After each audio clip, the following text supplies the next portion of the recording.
Hello, everyone, and welcome back to the Shot Clock Podcast. I'm Jack Schur here with, Preston Schuster.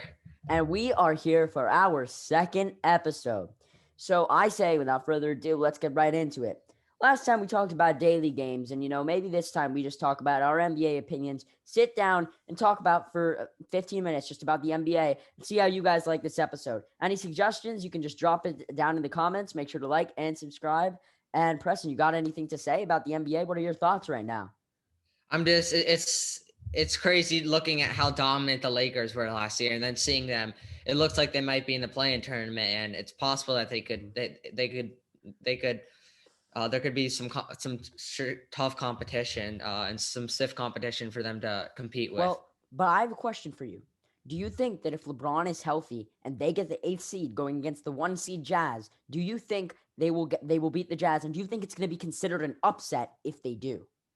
I don't think it'll be considered an upset because we all know the reason they're the eighth seed is because of injuries, Mm-hmm. and the Jazz they've played out of their mind this year. Their coach is Contender. great coach Donovan Mitchell. You know my take. I think he's the Yeah. MVP, and Rudy Gobert is one of the best defenders in the league. Mm-hmm. Yeah. But still, I do think we all know that the Lakers would be the eighth seed because of injuries this Yeah, year. definitely. And also speaking about MVPs, both being Knicks fans, I really want to hear your opinion. I'll say mine first on Julius Randle. I honestly think right now he's made it to top 10 in MVP voting.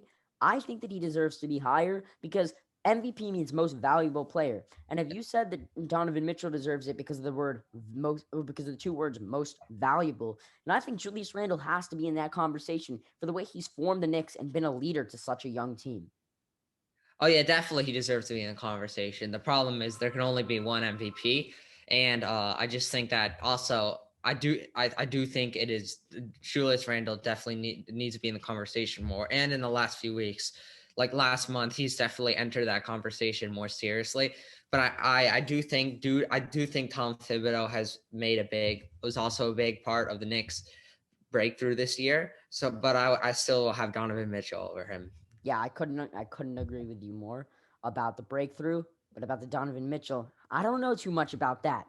Because if we're looking about at his impact on the team, then maybe. But do you think stats tell more than 70% of the story? Oh, 100%.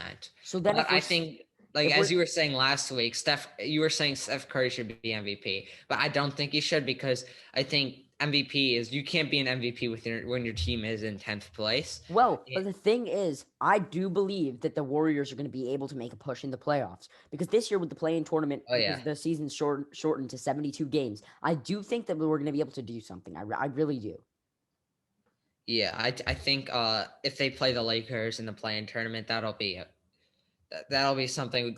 If right before the season started this year, we would never imagined, but it would be very cool to seeing the greatest small forward of all time versus the best point guard in the league. Two Hmm. legends Hmm. going at it together for just to make it into the Definitely. playoffs is it would be insane. And something else that I was thinking about, speaking of the greatest small forward of all time, I'm not sure that Anthony Davis is the best fit for LA, and I think that LeBron plays better with a Well, guard than he does with a forward. um, I kind of agree with that. Also, I think if you want to build a team, you should have one good backcourt. Like if you're gonna have two superstars on a team, I think you should have one good point guard who's a superstar just so they could facilitate and play make. And then I think you should have one good front court player who could just score, play defense, do all the dirty work, and still could score. And they both could be good scorers, but they both, one besides scoring, they both contribute in different ways. I think LeBron and AD, yes, LeBron is way more versatile than AD, but I think their games are too similar for them to be a super for them to both be the number one, number two in the Lakers. However, though, they did win a chip last year, so yeah, I mean you can't really downplay their impact too much. Yeah, yeah, I agree with you. They did win a chip last year, but who are they playing in the finals? The fifth seed Miami Heat with Jimmy Exactly. Butler as their leader and most of their team injured. Bam Adebayo injured for most of the series, and they got pushed to 6 games. So that's why I do think that And also Anthony the Davis. Clippers, they didn't end up playing them. They played the the Blazers Mhm. first round, where Damian Lillard is insane. But I think that in my opinion, I think that Anthony Davis is overrated, and I really do oh because yeah, this year, I mean, not been a because good year you for know him. you know what I No, he saw. hasn't lived up to the hype.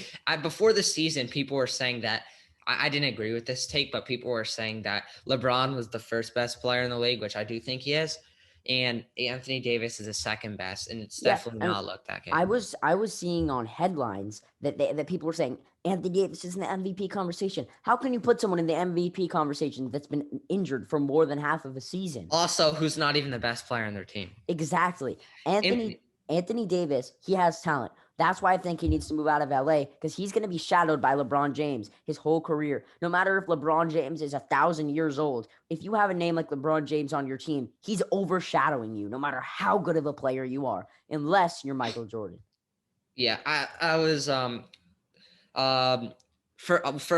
yeah. So I remember. Imagine if Anthony Davis were to outplay LeBron last finals when they won, and Anthony Davis just played insane the whole series. LeBron would still win Finals MVP because he's LeBron. But and also I saw people saying before the season started that Anthony Davis is a top 5 power forward of all time. And it was just disgusting. There was like analysts saying that just because he won the finals as a number 2, and they're saying he's better than Tim Duncan. Some people were saying that, which I just think is disgusting. And same, they're saying that about Kevin Garnett. Recency bias is just a disease. People always look at the most recent player success, and I assume that they're better than players in the past just because the game has evolved. Well, yeah. No, yeah, I completely agree with you. I completely agree with you. I mean, something else that, I've been a little curious about this. Say the Knicks are playing the Hawks. How far do you think they can go in this year's playoffs?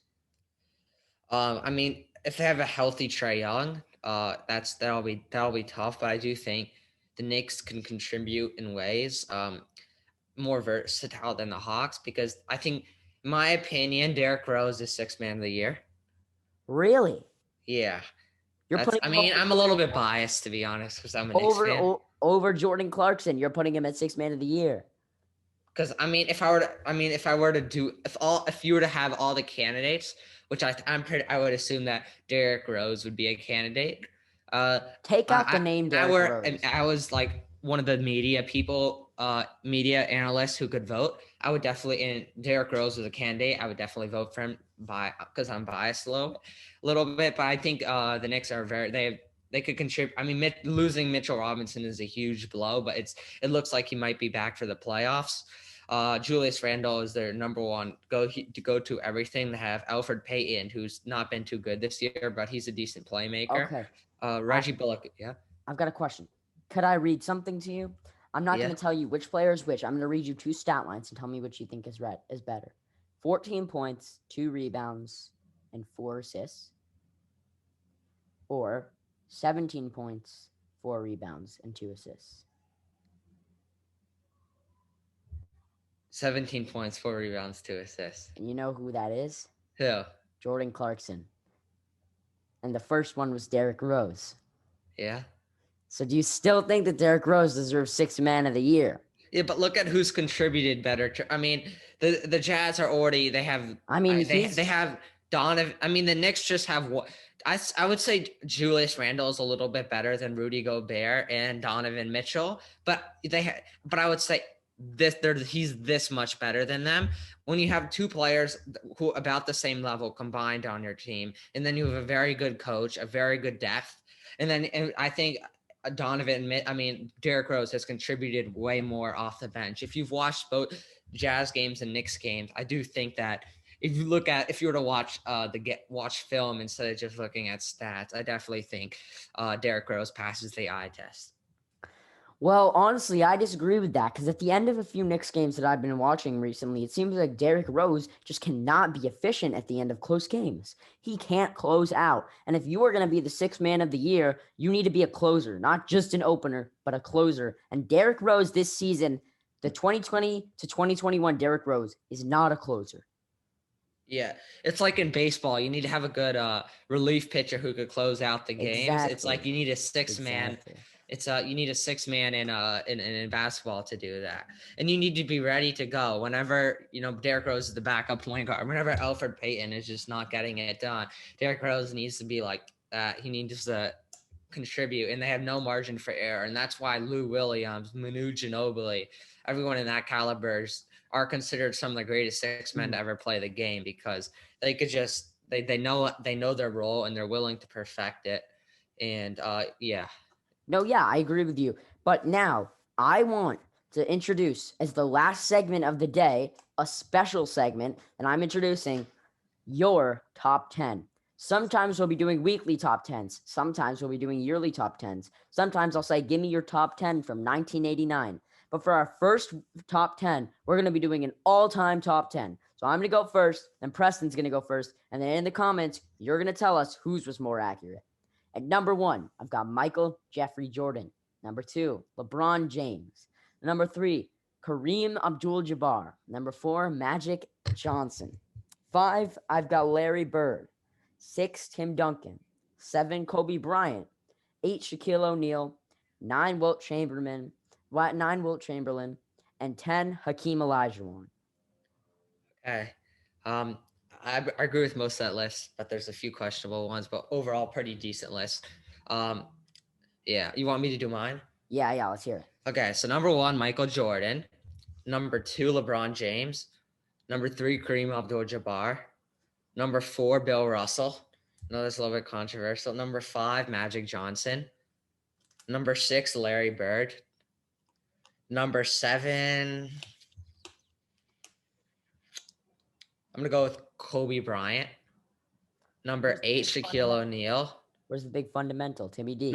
Number 9, Wilt Chamberlain. Actually, you know what? I'll go Wilt Chamberlain, number 7. I'll go Kobe Bryant, number 8, Shaquille O'Neal, number 9, and Tim Duncan, number 10. Really? Tim Duncan is 10th? Now tell me why Bill Russell's 4th. Because I don't think he deserves to be 4th because he was so dominant in his era, and that's what led to his rings. Yeah, but he had 11 rings. I just think the fact that he had 11 rings is just insane, especially when he had a competition of Wilt Chamberlain. I just think that's insane. That just blows me away. That's fair. Wilt Chamberlain, people say his stats are inflated. I disagree with that. I think Wilt Chamberlain is actually, this is extremely controversial, but I actually think he's underrated. Oh, yeah. This is my argument. He averaged 50 points one season. I don't care. That's insane. No matter, even if you... Yeah, I don't care who you're playing against. You know how hard that is to get 50 points in like 48 minutes? Yeah, no, it's insane. I bet it's insane. Whenever people talk about athletes in the past and they're like, oh, their era, it was just low competition. Well, they still, at that time, that was the top-notch competition. And if they were to be raised today and be born today, they would learn to adjust to they would learn to adjust the new style of play, and they would eventually be dominant. If you were dominant then, you would transition, you learn how to transition to today's game and be dominant now. Mm-hmm. Yeah, I mean, I think that because we don't want to go over time, I think that might do it for today, unless there's anything you want to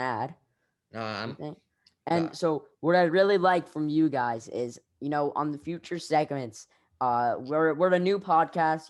We don't have that many viewers, so I can promise you, if you leave a topic that you want us to talk about in the comments, I promise you we will get to it next week. Anything you want, about basketball, of course. Keep it PG, but I think that's it. We just ran down the shot clock, and we'll see